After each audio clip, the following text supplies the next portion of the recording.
It was the first time Jason had seen a place without makeup. No cinematic lighting, no sound check.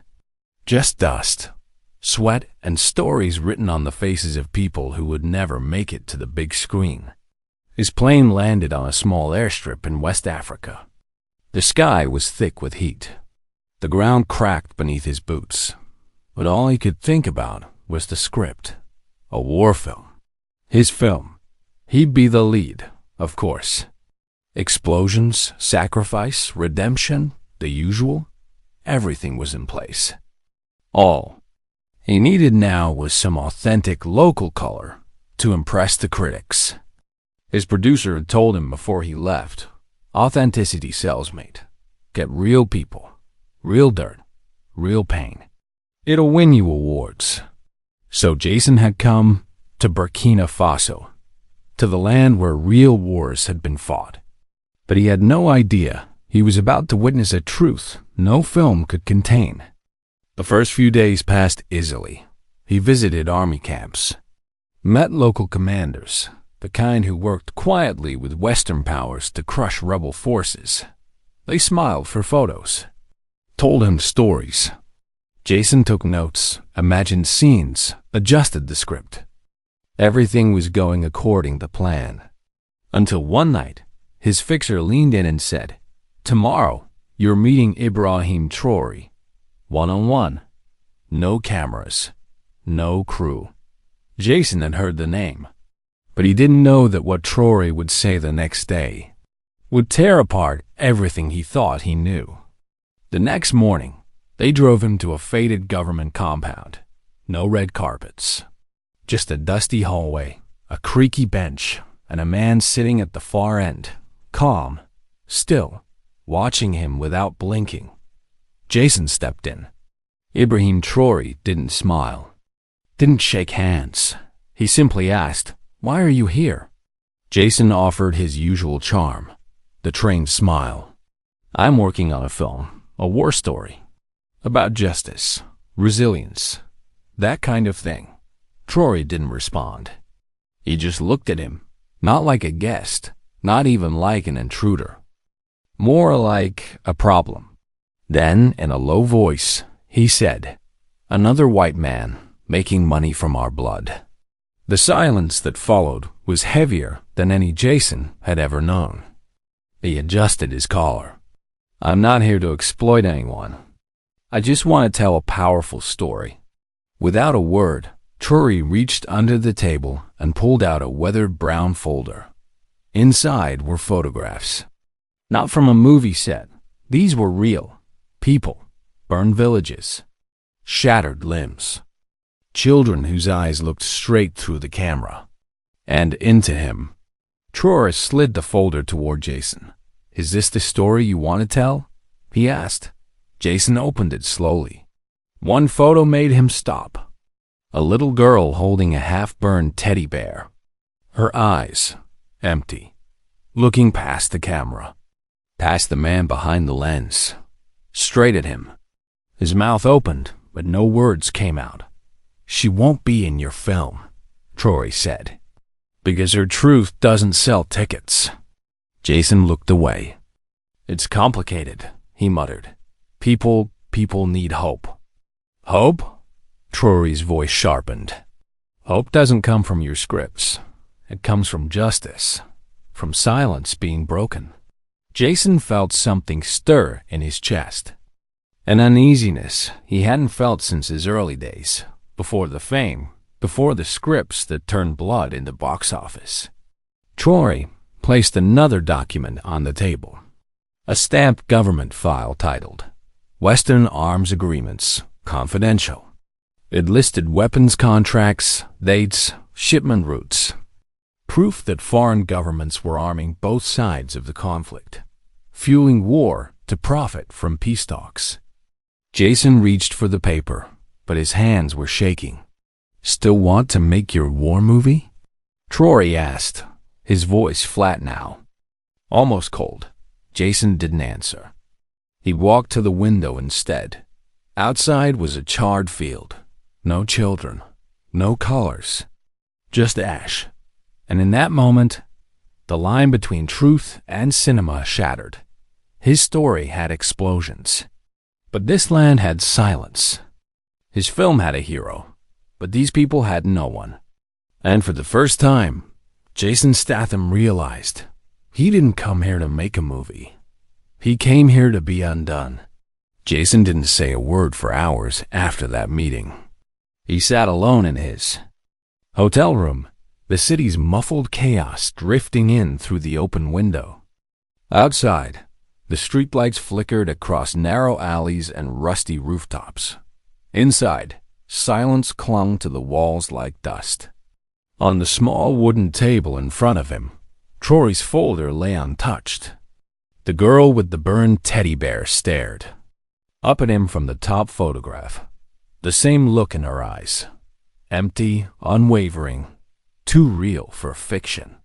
He tried distracting himself. Opened his laptop, pulled up the script. Scene 38. The rebel camp is bombed. Our hero drags a wounded child from the fire. Cut to slow motion. He stared at the screen, then slammed the laptop shut. Something inside him felt wrong. Like he was betraying someone he hadn't even met yet. Like the words he wrote yesterday no longer belonged to him. They weren't storytelling. They were surgery, slicing trauma into digestible scenes.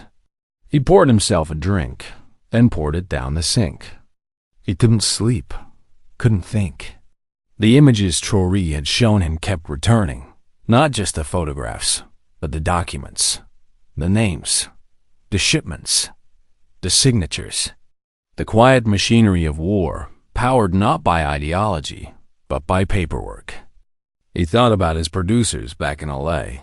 They'd never believe this. Or worse, they'd want to use it. Market it, based on real classified documents, inspired by true suffering. That thought made him sick. By morning, he made a decision. He asked his fixer to take him somewhere off the map. Someplace not on a tour, not in any file, just real. They drove hours into the countryside, dust trailing behind the Jeep like a ghost. No cameras, no guards, just Jason, the fixer, and the weight of something he hadn't yet named. They arrived at a village nestled between scorched hills and dry riverbeds. It had no paved roads, no signal, no signs of the modern world, except for the quiet resilience of the people who lived there. An elder met them at the edge of the huts. His face was lined with age, and yet his eyes burned sharp. He didn't ask why Jason was there. He simply said, "Come, sit." They gathered beneath a baobab tree. Children peeked from behind their mothers. A few elders spoke in low tones. A woman stirred a pot of maize over open fire, the smoke curling up toward the rising sun. Jason listened, really listened. They didn't talk about rebels or governments or strategies. They talked about what war did after the gunfire stopped. About how crops wouldn't grow where bones were buried.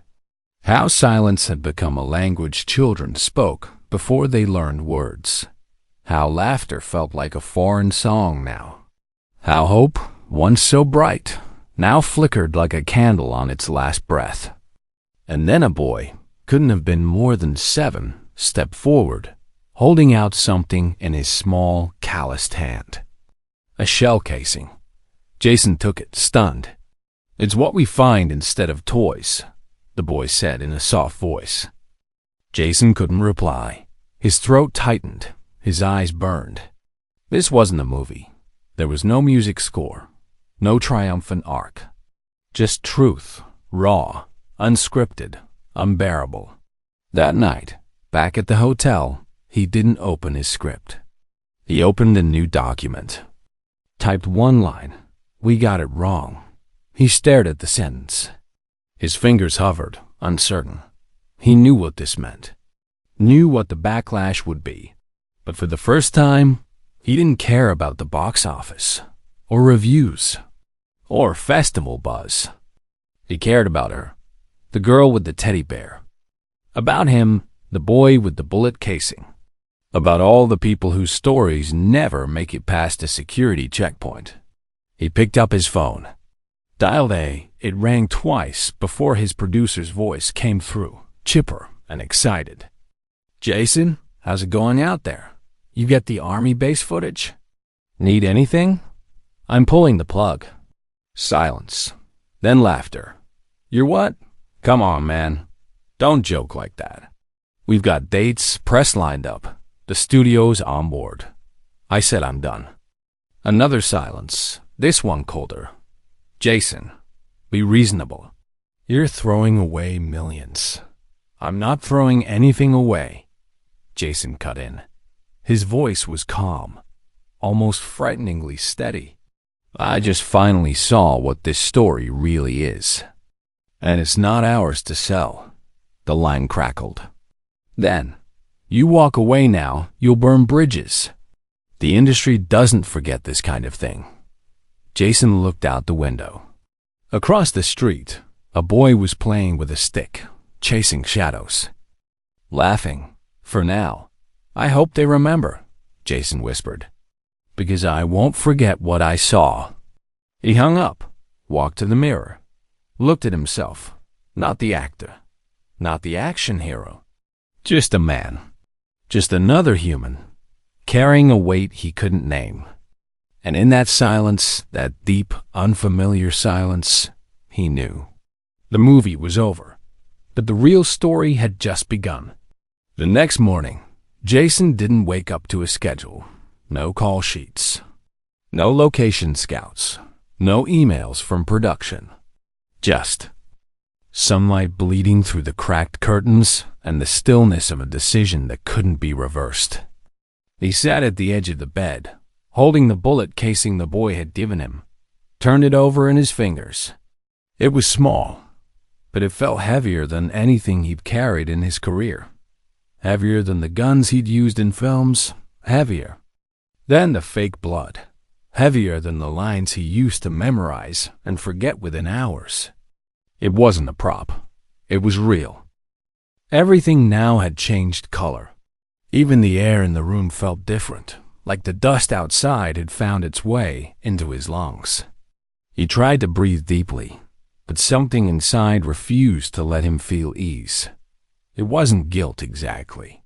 It was something older than guilt, something closer to awakening. He looked at his reflection again. Same face, same jawline audiences loved. But the eyes had seen something that didn't fit into trailers or interviews. Jason went out without telling anyone. He walked through the streets alone. No bodyguards, no fixer this time. Just a baseball cap pulled low and a silence he didn't. "Want a break?" Vendors called out. Children laughed. Motorbikes buzzed past. Life moved as it always did, not caring about who he was or what movie he came to make. And for once, he felt grateful for that. He wasn't a celebrity here. He was just another body moving through a place that had survived more than he ever would. He passed a wall, faded with time, but still bearing a painted slogan: "The revolution will not be televised." Jason stopped. He read it again, then again, and realized what it meant now. Because that's what his film had tried to do. Televise something it didn't understand. Package pain. Sell suffering. Wrap struggle in a bow of entertainment. He kept walking until he reached a school that had been half burnt. The windows were shattered, chalkboards scorched. And yet, inside, rows of children sat quietly, writing in notebooks. A young teacher moved among them, barefoot, gently correcting their work. Jason stood at the door, unnoticed. He felt like he didn't deserve to witness it. Because what he was seeing now, this persistence, this hope rising through ash, was what no camera could ever truly capture. He turned back, walked for miles. By the time he returned to his room, dusk was falling. A soft orange haze hung over the city like memory. He sat down and began recording something on his phone. Not a script, not a voice memo for a scene, but a message meant only for one person. Ibrahim, I don't know if you'll ever hear this. I don't even know if you'll care. But I need to say it anyway. You didn't just stop a movie. You stopped me from pretending. I came here thinking I was the one telling the story. But I was wrong. The story was always yours. And the truth is, I didn't deserve to tell it. I'm sorry for every word I wrote that softened the blow. For every scene I imagined with triumph where there was only grief. I'm walking away. From the film. From the deal. From all of it. And I'm not doing it to be noble. I'm doing it because I can't live with the lie anymore. I saw her eyes, the girl in the photo, and I can't forget. Thank you for showing me what I never saw. He stopped the recording, sat in silence, and then he wept. Not dramatically. Not like the characters he used to play, but quietly. Like a man grieving something he couldn't fully name. A version of himself, perhaps, that had been complicit in comfort. While the world burned just beyond the lens. Later that night, he drafted a public statement, but he didn't post it. Not yet. Not while it still felt performative. Instead, he called his manager. I'm off the project. Permanently, he said. His manager sighed. Jason, I get it, all right? I do, but this was going to be your awards piece. You know that? Jason's voice was quiet. Then maybe I don't need awards. Pause. You'll be blacklisted if this leaks. Jason smiled faintly, then let it leak. He spent the next day declining interviews, refusing to explain. Hollywood would talk. The press would speculate. But he wasn't interested in correcting them anymore. The only thing that mattered was what came next. He booked a return flight. Not back to Los Angeles, but to London. Quietly. No entourage. No send-off. Just a man with a carry-on bag and a weight in his chest that no airport security could scan for. Before leaving, he wrote one final note, sealed in an envelope, marked only with a name. He left it with the hotel concierge. Inside it said, I came to write a war film, but you gave me a mirror. And in it, I saw the face of a man who almost made a movie when he should have made amends. As the plane lifted into the night sky, Jason looked down at the lights. Below, flickering, scattered, stubborn. And though he didn't know what he would do next or how long it would take, he knew this much. He wasn't chasing a story anymore. He was chasing truth. London didn't feel like home when he returned. The city was the same. Busy, impatient, full of noise and ambition. But something in Jason had gone quiet. He wasn't rushing to meetings. He didn't call the press. He walked through the streets like a man who'd outgrown his own life. The industry buzzed without him. Headlines speculated. Jason Statham drops $80 million war film, creative differences. Rumors swirl over actors' sudden exit, PTSD or politics. He ignored them all. For weeks, he said nothing. But he listened to himself for the first time in years. And then one night, as rain tapped gently against his window, he opened his laptop again. Not to revise the old script, but to start. Something new. Something without action sequences. Without heroes. Without false redemption. A documentary. Not about war, but about silence. About the people left behind. About what the world chooses not to see. He didn't need funding. He didn't need permission. He only needed truth. And he knew exactly who to start with. He reached out to a local journalist in Burkina Faso, asked her to help him find families, survivors, children, teachers, farmers, voices that had never been invited into the Conversation, but who'd lived through every scene Hollywood had failed to write. Slowly, quietly, stories began to arrive.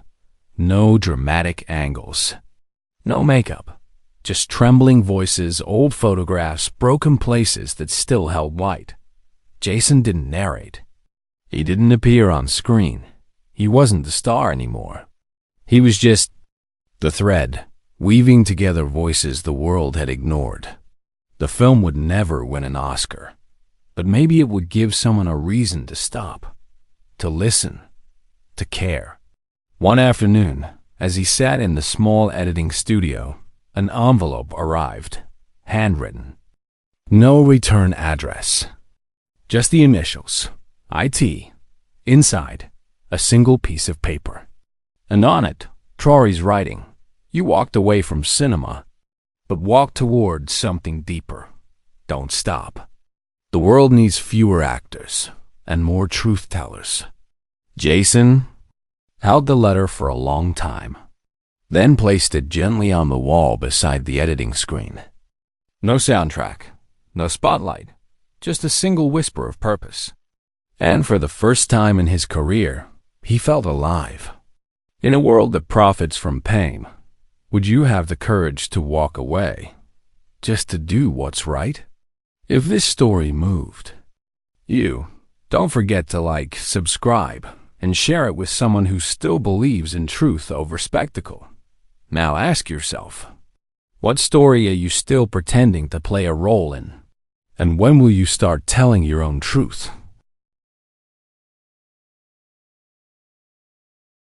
Some stories are too sacred to sell, and some truths are only heard when someone walks away from the spotlight.